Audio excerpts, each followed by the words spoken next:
What's up, guys? This is George from ControlMedia. I'm really excited here to show you some gameplay of Shadow of Mordor. I've been looking forward to it for a long time.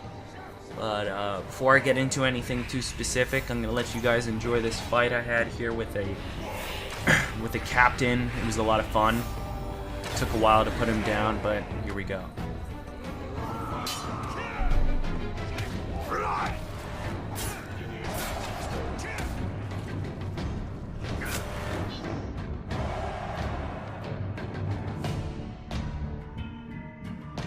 You don't break my guard that way!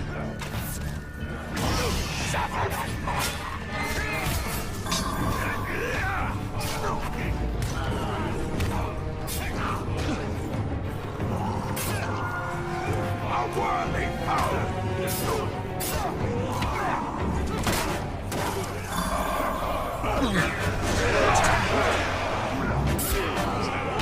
We're going to cut you apart!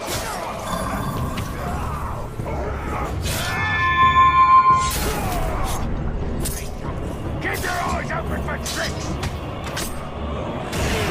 Stand aside and let me take him to the ground!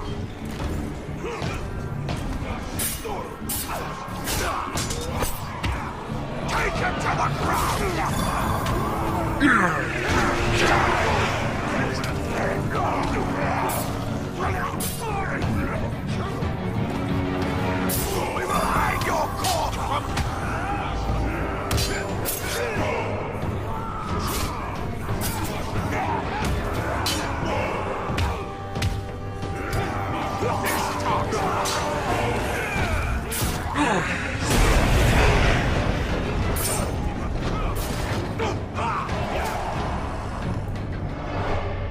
vengeance will fall upon you, Tark.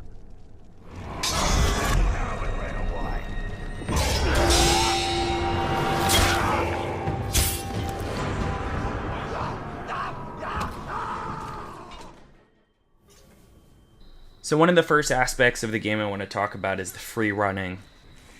It's a lot of fun. It gets you around the map really well. The map's it's pretty big, and movement's key. And the game does a good job of it. You have the fast travel with these towers that are throughout the game. But if you're in between towers and you just got to sprint your ass off, or if you can find these creatures. I forget what they're called. They're not wargs. They're Caragors. That's what they're called. You can dominate them with your wraith powers, and then you can ride it like a horse or a warg. Yeah, so that's nice, but it's certainly not as refined as other free running games. I mean, the only thing that comes to mind is Assassin's Creed. It's not as clean as that, but it's good. It gets the job done, and you might see some glitchy aspects to it, but it's nothing too intense. Moving on to the fighting, I like the fighting a lot. It's fluid, and you can connect for combos really well. It reminds me of Batman a little bit and Assassin's Creed just because of the swords. But you can build up to these combos, and once you know how to use them well, and when they're well timed, it makes the game a lot of fun. It's kind of like you're watching a really epic fight going on.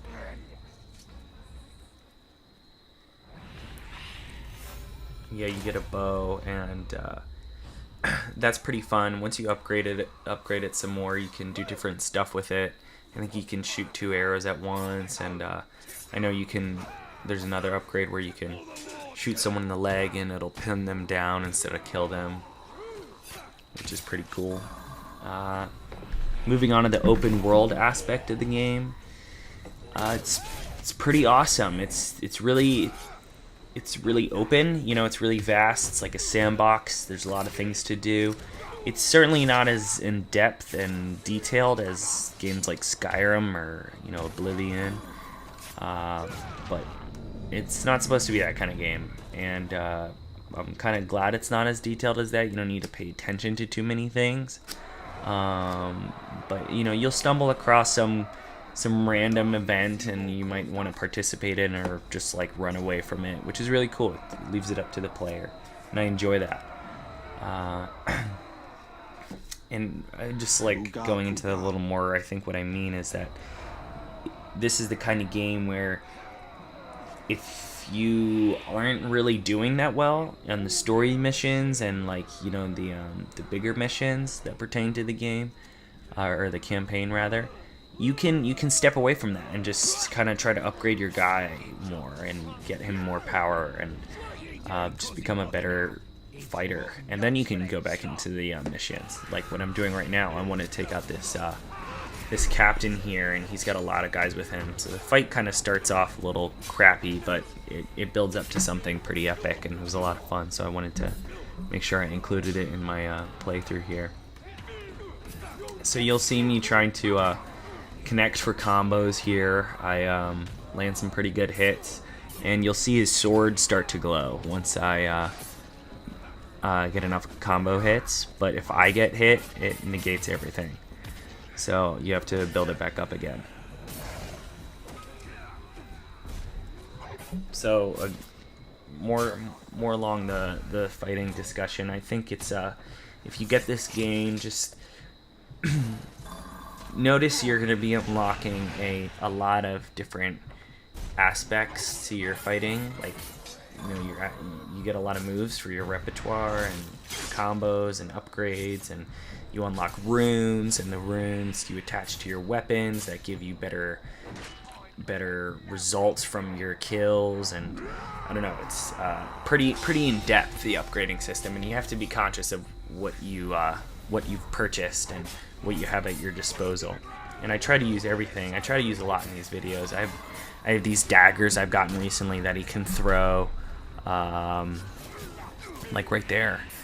And then you can also see him use his wraith powers. I should be getting a combo pretty soon and using a wraith power.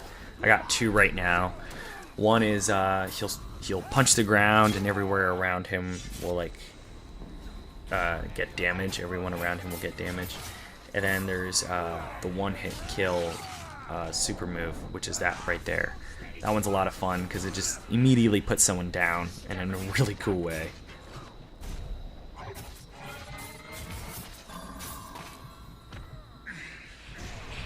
So here I'm getting closer to just fighting the captain.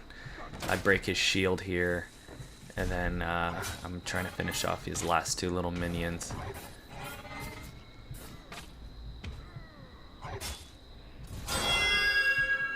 It's another super move there. This little wimp here, he went down easy. Little parry there. Tried to do a takedown there. He wasn't having it. Do one last one, and I finish him off.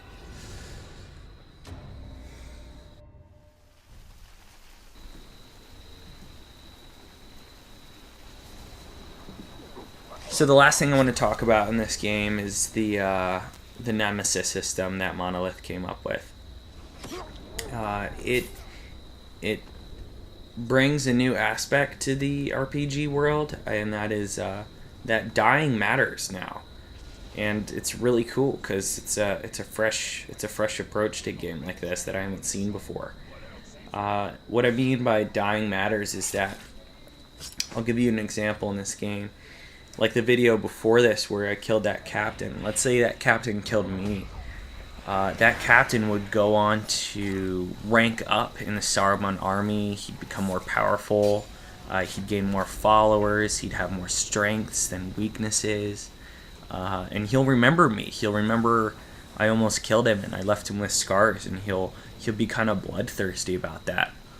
And it makes the game really interesting. The overall feel to it. I'm fighting these different ranked Orkai officials in the Saruman army, and they kind of have it out for me, so to speak, and they'll know about me. And so when I come into contact with them, there'll be this short little animation where they like, you know, spit some hatred towards me, and then we get into some crazy fight. And sometimes I lose again, and it sucks because they get even more powerful, and then I it's that much more difficult to put them down the second time I fight them. So that's just I guess a little hint for if you're gonna get the game. Try not to die. Make sure you go into these fights well prepared.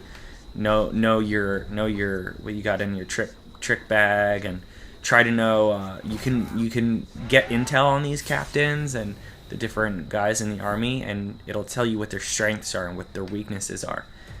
I encourage you to do that so you can find out what their weaknesses are. It helps a lot. So yeah, guys, that's just pretty much everything I wanted to go over in the game. An overall score for the game for me would have to be like an 8.5. Like it's a really good game. I like it a lot. I'm a huge Lord of the Rings fan, and this game is just it's made me happy. It's satisfying, and I recommend it to anybody else that's into these sort of games.